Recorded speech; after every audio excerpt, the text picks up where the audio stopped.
Hello' friends, আশা কৰিছোঁ আপোনালোক সকলোৱে ভালে আছে। তো ফাইনেলি আকৌ নতুনকৈ বহুত চাকৰি মুকলি কৰা হ'ল বন্ধন বেংকত। তো আপোনাৰ নিজৰ ডিষ্ট্ৰিক্টতে আপোনালোকে কৰিব পাৰিব আৰু ইয়াৰ অলৰেডি এপ্লাই আৰম্ভ হৈ গৈছে। তো আপোনালোকে যদি বন্ধন বেংকত চাকৰি কৰিব বিচাৰে তো আপোনালোকে কৰিব পাৰিব।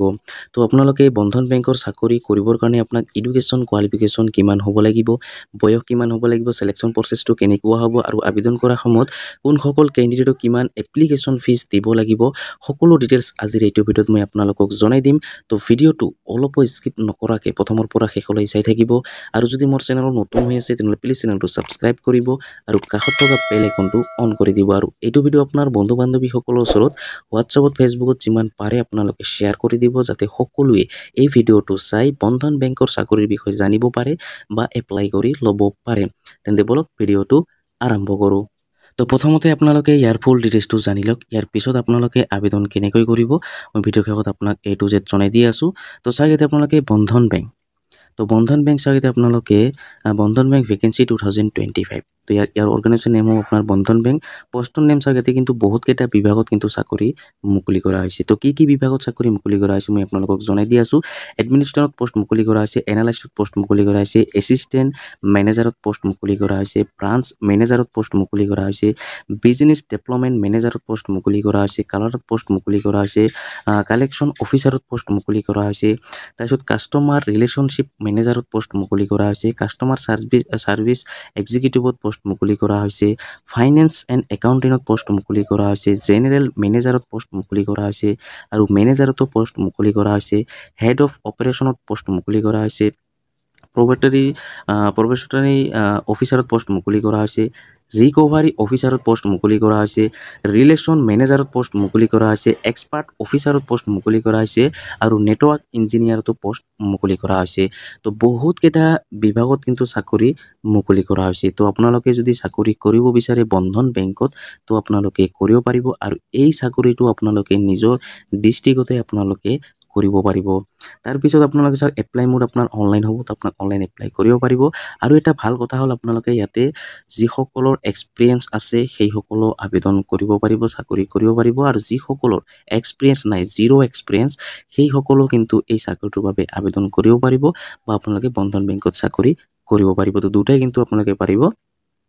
এক্সপিৰিয়েঞ্চত আপোনালোকে যদি আপোনাৰ এক্সপিৰিয়েঞ্চ আছে তো আপোনালোকে আবেদন কৰিব পাৰিব, আৰু যদি আপোনাৰ এক্সপিৰিয়েঞ্চ নাই তো আপোনালোকেও আবেদন কৰিব পাৰিব। ইয়াৰ পিছত চাগে আপোনালোকে অল ইণ্ডিয়া কেণ্ডিডেট কিন্তু ইয়াতে এপ্লাই কৰিব পাৰিব। তো all India candidate male female দুটাই কিন্তু আবেদন কৰিব পাৰিব, সকলো ডিষ্ট্ৰিক্টৰ পৰাই আবেদন কৰিব পাৰিব। আৰু এই যিটো চাকৰি আপোনাৰ নিজৰ ডিষ্ট্ৰিক্টতে আপোনালোকে কৰিব পাৰিব। তাৰপিছত আপোনালোকে চিলেকশ্যন প্ৰচেছ, তো আপোনালোকে এই চাকৰিটো কৰিবৰ কাৰণে আপোনাক চিলেকশ্যন প্ৰচেছটো কেনেকুৱা হ'ব। তো চিলেকশ্যন প্ৰচেছ চাগে আপোনালোকে অনলি ইণ্টাৰভিউ হ'ব, অনলি আপোনাৰ ইণ্টাৰভিউ হ'ব। আপোনাৰ ইয়াতে কোনো এক্সাম দিব নালাগে, অনলি আপোনাৰ ইণ্টাৰভিউ হ'ব। তাৰপিছত আপোনালোকে ইয়াতে অল ইণ্ডিয়া কেণ্ডিডেট আবেদন কৰিব পাৰিব। এতিয়া আপোনালোকে এই চাকৰিটো কৰিবৰ কাৰণে আপোনাক বয়স কিমান হ'ব লাগিব। তো এজ লিমিট চাওক এতিয়া আপোনালোকে বন্ধন বেংক ভেকেঞ্চি 2025 এজ লিমিট চাওক এতিয়া আপোনালোকে 18 ইয়াৰ্ছৰ পৰা লৈ 40 ইয়াৰ্ছৰ ভিতৰত হ'ব লাগিব, তেতিয়াহে আপোনালোকে আবেদন কৰিব পাৰিব।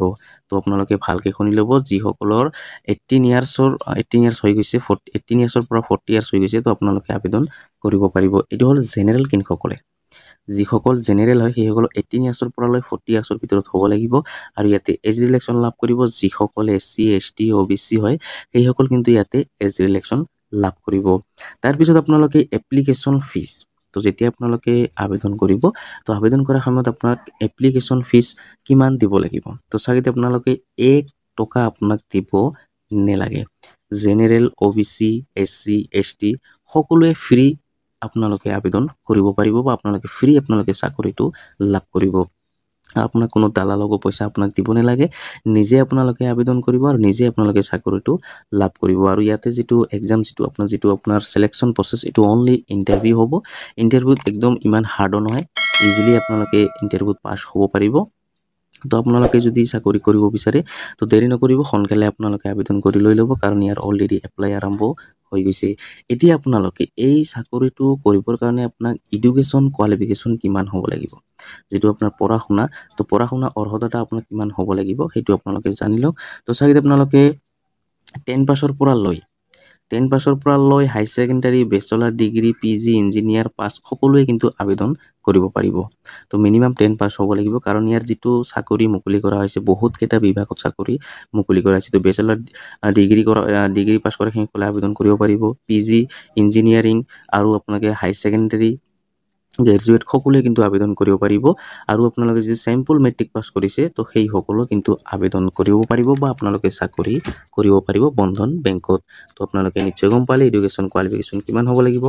ইয়াৰ পিছত আপোনালোকে কিছুমান ইম্পৰ্টেণ্ট চাইতে আপোনালোকে ইম্পৰ্টেণ্ট ডেটটো ইয়াতে দিয়া নহয়, কাৰণ ইয়াতে অলৰেডি এপ্লাই আৰম্ভ হৈ গৈছে। আৰু কিছুমান ইম্পৰ্টেণ্ট ডকুমেণ্টছৰ প্ৰয়োজন হ'ব। তো সেইসমূহ আপোনালোকে স্কুলৰ যিটো চাৰ্টিফিকেট, যিটো আপোনাৰ স্কুলৰ সকলো চাৰ্টিফিকেট লাগিব, আপোনাৰ পেন কাৰ্ড, আপোনাৰ আধাৰ কাৰ্ড, তাৰপিছত আপোনালোকে বাৰ্থ চাৰ্টিফিকেট, এইবোৰ আপোনাৰ প্ৰয়োজন হ'ব পাৰে। তো আপোনাৰ যি ডকুমেণ্টছ আছে সকলো আপোনালোকে লৈ যাব। যেতিয়া আপোনালোকে ইণ্টাৰভিউত মাতিব তেতিয়া আপোনালোকে সকলো ডকুমেণ্টছ লৈ যাব। তাতে আপোনালোকে গোটেই শ্ব' কৰিব আৰু আপোনাক সকলো জনাই দিব কি লৈ যাব লাগিব, কি আপোনাৰ ডকুমেণ্টছ লাগিব, সকলো কিন্তু আপোনাক জনাই দিব। তো এতিয়া আপোনালোকে আবেদন কেনেকৈ কৰিব সেই প্ৰচেছটো মই আপোনালোকক জনাই দি আছোঁ। তো আবেদন কৰিবৰ কাৰণে আপোনাক সবৰ প্ৰথম আপোনালোকে এইটো ৱেবছাইটত আহিব লাগিব, বন্ধন বেংকৰ যিটো অফিচিয়েলি যিটো ৱেবছাইট। তো আপোনালোকে এই অফিচিয়েলি ৱেবছাইটত আহিব লাগিব, আৰু এইটো ৱেবছাইটৰ লিংক মোৰ ভিডিঅ' ডিছক্ৰিপশ্যনত দি থৈ দিম। তো তাতে ক্লিক কৰি দিয়াৰ লগে আপোনাৰ সন্মুখত এনেকুৱাকৈ পেজটো অ'পেন হ'ব। তো ইয়াতে অহাৰ পিছত আপোনালোকে স্ক্ৰল ডাউন কৰিব। স্ক্ৰল ডাউন কৰি ইয়াতে আপোনালোকে জইন অৰ টিম, তো ইয়াতে আপোনাৰ এটা অপশ্যন দিয়া আছে জইন আছ নাও। তো ইয়াতে আপোনাক ক্লিক কৰিব লাগিব। তো আপুনি ইয়াতে ক্লিক কৰি দিব। তো ইয়াতে ক্লিক কৰাৰ লগে লগে আপোনাৰ সন্মুখত এনেকুৱাকৈ পেজটো অ'পেন হ'ব। এতিয়া আপুনি স্ক্ৰল ডাউন কৰিব। স্ক্ৰল ডাউন কৰি আপোনালোকে চাওক, প্ৰথমতে আপোনালোকে প্ৰিফাৰ যিটো আপোনাৰ জব, কোনটো জবত আপোনালোকে চাকৰি কৰিব, ইয়াতে যেতিয়া ক্লিক কৰিব ইয়াতে আপোনাৰ লিষ্টটো আহি যাব। তো আপোনালোকে কোনটোত কৰিব, ব্ৰাঞ্চ বেংকিঙত কৰিব নে আপোনালোকে কোনটোত কৰিব সেইটো আপোনালোকে চিলেক্ট কৰিব লাগিব। ছাপ'জ এতিয়া মই এক্সাম্পল হিচাপে মই ইয়াতে চিলেক্ট কৰি লৈ লৈছোঁ। তাৰপিছত আপোনালোকে লোকেশ্যনটো আপোনাৰ নিজৰ ডিষ্ট্ৰিক্টৰ নামটো আপোনালোকে ইয়াতে দি দিব। মই এক্সাম্পল হিচাপে মই ইয়াতে আপোনালোকে দি দিছোঁ। ইয়াতে মই এক্সাম্পল হিচাপে মই দি দিছোঁ আপোনালোকে নিজৰ যিটো ডিষ্ট্ৰিক্ট, সেই নিজৰ ডিষ্ট্ৰিক্টখন আপোনালোকে ইয়াতে দি দিব। দিয়াৰ পিছত আপোনালোকে ইয়াতে কণ্টিনিউ বটনত আপোনাক ক্লিক কৰিব লাগিব। তো আপোনালোকে কণ্টিনিউ বটনত ক্লিক কৰি দিব। ক্লিক কৰাৰ লগে লগে আপোনাৰ সন্মুখত এনেকুৱাকৈ পেজটো অ'পেন হ'ব। তো এতিয়া আপোনালোকে প্ৰথমতে আপোনাৰ নামটো দিব লাগিব, তাৰপিছত আপোনালোকে জেণ্ডাৰটো চিলেক্ট কৰিব লাগিব, মেল হয় নে ফিমেল হয়, তাৰপিছত আপোনালোকে ডেট অফ বাৰ্থটো দিব লাগিব। ইয়াৰ পিছত আপোনালোকে চাওক ইয়াতে কাৰেণ্ট পিন ক'ড, আপোনাৰ যিটো পোষ্ট অফিচৰ যিটো এৰিয়া পিন ক'ড, সেই পিন ক'ডটো আপোনাক ইয়াতে দিব লাগিব। ইয়াৰ পিছত আপোনালোকে ষ্টেটটো, আপোনাৰ ষ্টেটটো আপোনালোকে ইয়াতে চিলেক্ট কৰিব লাগিব। ইয়াতে আসামটো ইয়াতে আপোনালোকে চিলেক্ট কৰি লৈ ল'ব। তাৰপিছত আপোনালোকে চিটি বা টাউন, তো আপোনাৰ চিটি বা টাউন কি হয় সেইটো আপোনাক ইয়াতে দিব লাগিব। আপোনাৰ ডিষ্ট্ৰিক্টৰ নামটো দি দিব। তাৰপিছত হায়েষ্ট কোৱালিফিকেশ্যনটো আপোনাক ইয়াতে দিব লাগিব। ইয়াতে যেতিয়া ক্লিক কৰিব BB আছে, BE আছে, MA আছে, BA আছে, আদাৰ্ছ আছে। তো আপোনাৰ যদি এইবোৰৰ পৰা যদি আপোনাৰ নাই তো আদাৰ্ছটো ক্লিক কৰিব, আদাৰ্ছটো চিলেক্ট কৰিব। আদাৰ্ছটো চিলেক্ট কৰাৰ পিছত আপোনালোকে ইয়াৰ অফ পাছিং কেতিয়া পাছ কৰিছে, ইয়াৰ অফ পাছিংটো আপোনাক ইয়াতে দিব লাগিব। মই এক্সাম্পল হিচাপে মই ইয়াতে আপোনাক দি দিছোঁ। তাৰপিছত আপোনালোকে ইয়াতে তলত দুটা অপশ্যন আছে, এটা হ'ল ফ্ৰেছাৰ্ছ আৰু এটা হ'ল এক্সপিৰিয়েঞ্চ। যদি আপোনাৰ এক্সপিৰিয়েঞ্চ আছে তো আপোনালোকে এক্সপিৰিয়েঞ্চটো চিলেক্ট কৰিব, আৰু যদি নাই তো আপোনালোকে ফ্ৰেছাৰ যিটো আছে সেইটো চিলেক্ট কৰিব। আৰু যদি এক্সপিৰিয়েঞ্চ আছে তো এইটো চিলেক্ট কৰাৰ পিছত আপোনাক কিন্তু ইয়াতে ডিটেইলছটো দিব লাগিব, কিমান বছৰলৈকে আপোনাৰ এক্সপিৰিয়েঞ্চ আছে, কিমান কি আছে, সকলো আপোনাক কিন্তু ইয়াতে দিব লাগিব। আৰু যদি আপোনাৰ একদম নিউ হয়, আপোনাৰ কোনো এক্সপিৰিয়েঞ্চ নাই, তো এইটো চিলেক্ট কৰিব। কৰাৰ পিছত আপোনালোকে কণ্টিনিউ বাটনত ক্লিক কৰিব লাগিব। কণ্টিনিউ বাটনত ক্লিক কৰাৰ পিছত তৃতীয় নম্বৰ যিটো আছে সেইটো আপোনাক ইয়াতে ফিল আপ কৰিব লাগিব। তো মই এইটো ফিল কৰি মই আপোনাক দেখাই দি আছোঁ। নেক্সট ষ্টেপটো মই আপোনাক দেখাই দি আছোঁ। তো নেক্সট বাটনত ক্লিক কৰাৰ লগে লগে আপোনাৰ সন্মুখত এনেকুৱাকৈ পেজটো অ'পেন হ'ব। এতিয়া আপোনালোকে 3 নম্বৰ ষ্টেপটো আপোনাক কমপ্লিট কৰিব লাগিব। 3 নম্বৰত আপোনাক কি কৰিব লাগিব, আপলোড ৰিজিউম বা CV। তো এটা আপোনালোকে ভালকৈ আপোনালোকে ৰিজিউম বা CV এটা বনাই ল'ব। লৈ আপোনালোকে কিন্তু ইয়াতে আপলোড দিব লাগিব। ইয়াতে কোৱা হৈছে আপলোড ৰিজিউম বা CV। তো দুটাৰ এটা আপোনাক ইয়াতে দিব লাগিব। আৰু যিটো আপোনাৰ ফাইল এইটো তলত আপোনাক দিয়া হৈছে DOC বা DOCX বা PDF ফাইল। তো এই তিনিটাৰ ভিতৰত আপোনাক এটা ফাইল বনাই আপোনাক ইয়াতে দিব লাগিব।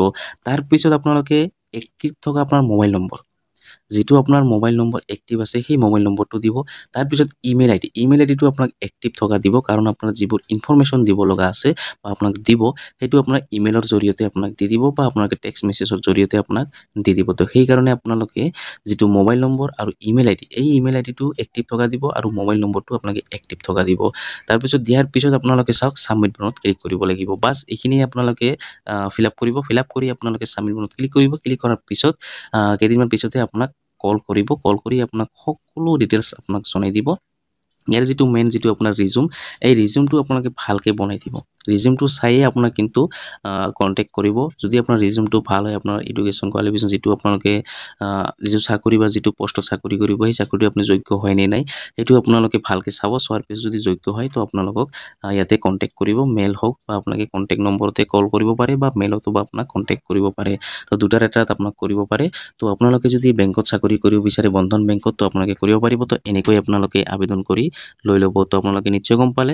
তো দেৰি নকৰিব, সোনকালে আপোনালোকে আজি আপোনালোকে আবেদন কৰি লৈ ল'ব। তো আজিৰ ভিডিঅ'ত ইমানেই, আশা কৰিছোঁ ভিডিঅ'টো ভাল লাগিছে। যদি ভিডিঅ'টো ভাল লাগি থাকে তেনেহ'লে লাইক কৰিব, আৰু যদি মোৰ চেনেলত নতুন হৈ আছে তেনেহ'লে প্লিজ চেনেলটো ছাবস্ক্ৰাইব কৰিব আৰু কাষত থকা বেল আইকনটো অন কৰি দিব।